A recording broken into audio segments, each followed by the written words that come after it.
që nuk ka amnesti për asnjë keqbërës. Në lëvizjen vetëvendosje ekziston edhe komisioni disiplinor, ekzistojnë proceset e sistemit të drejtësisë dhe ne jemi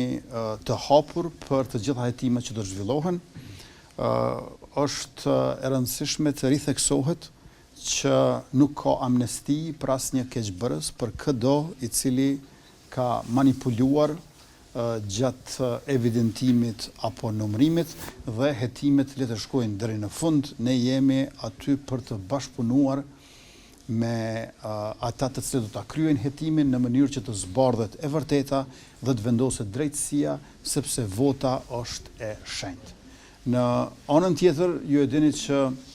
në lëvizjen vetëvendosje ekziston edhe komisioni disiplinor, i cili është komision statutor, është njëri prej 4 komisioneve statutore që dalin nga Këshilli i Përgjithshëm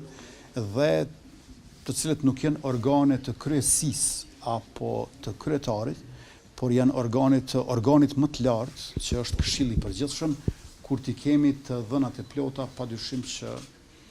do të shihet nëse ka material edhe për ata, por tash për tash nuk mund të themi. Duket që janë disa komuna në të cilët janë më të përqendruara këto manipulimet dhe duhet ta bëjmë ndarjen midis gabimeve të mundshme teknike që në fundit janë njerëzore edhe pse asnjëherë s'janë të mira